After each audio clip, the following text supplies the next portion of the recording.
It's not just your income that is affected by decisions. Your whole life is dominated by this power. The health of your mind and body, the well-being of your family, your social life, the type of relationships you develop are all dependent upon your ability to make sound decisions. You would think anything as important as decision-making, when it has such far-reaching power, would be taught in every school, but it's not.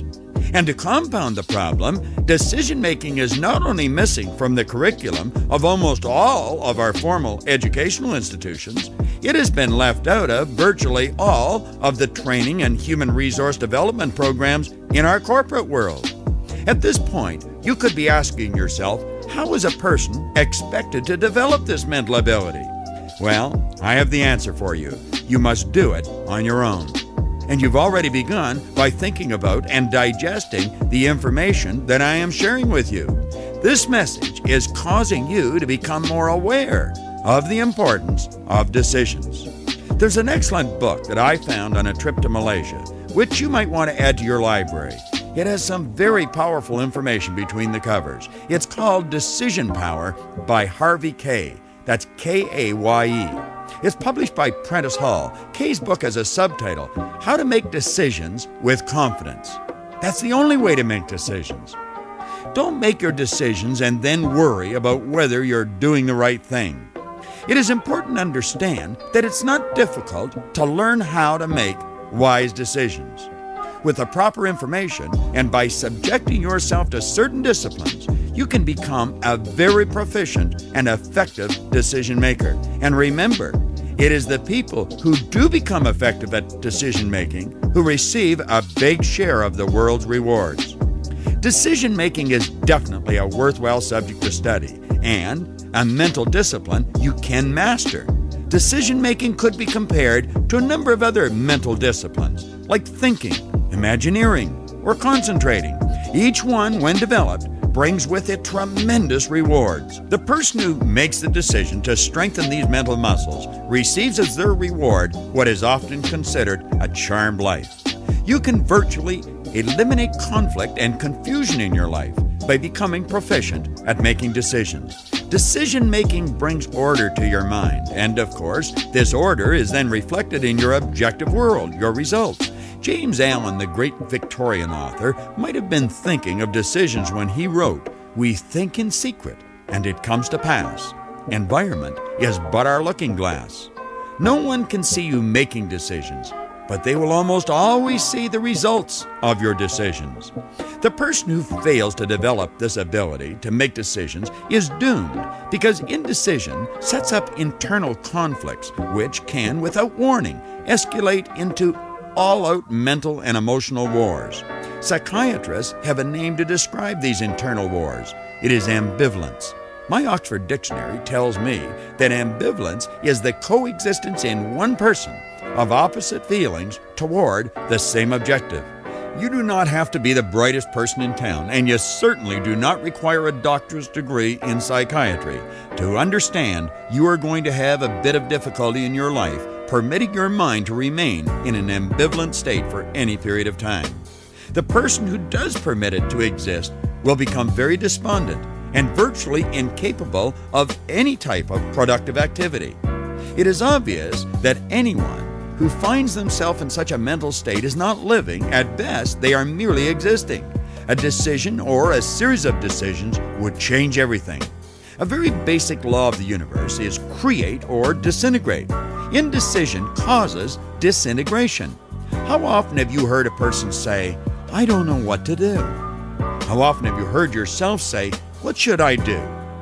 Think about some of the indecisive feelings you and virtually everyone else on this planet experience from time to time. Love them, leave them. Quit, stay. Do it, don't do it. Go bankrupt, no, don't. Go to work, watch TV. Buy it, don't buy it. Say it, don't say it. Tell them, don't tell them. Everyone, on occasion, has experienced these feelings of ambivalence. If it happens to you frequently, decide right now to stop it. The cause of ambivalence is indecision. But we must keep in mind that the truth is not always in the appearance of things. Indecision is a cause of ambivalence. However, it is a secondary cause. It is not the primary cause. I have been studying the behavior of people who have become very proficient at making decisions for over a quarter century. They all have one thing in common. They have a very strong self-image, a high degree of self-esteem.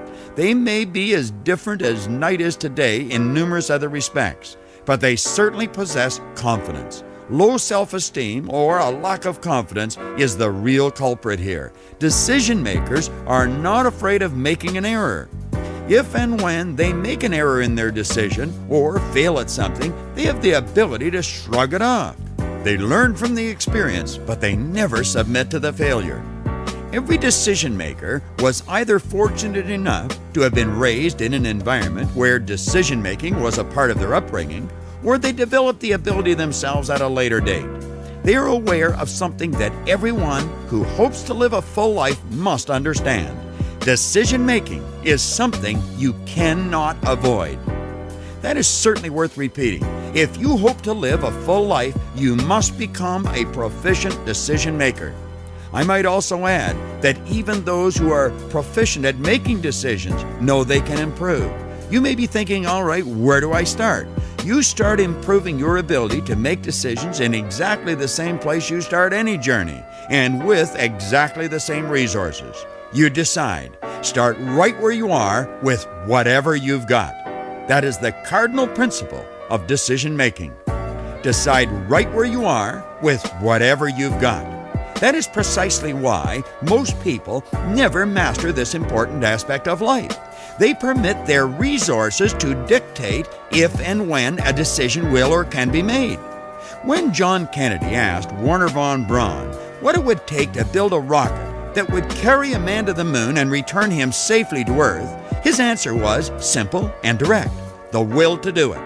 President Kennedy never asked if it was possible. He never asked if they could afford it, or any one of 1,000 other questions, all of which would have, at the time, been valid questions.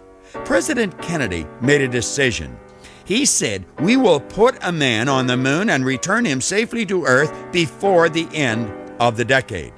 The fact that it had never been done before in all of the hundreds of thousands of years of human history was not even a consideration. He decided where he was with what he had. The objective was accomplished in his mind the second he made the decision. It was only a matter of time, which is governed by the natural law of the universe, before the goal was manifested in form for the whole world to see. I was just hours ago in an office with 3 people.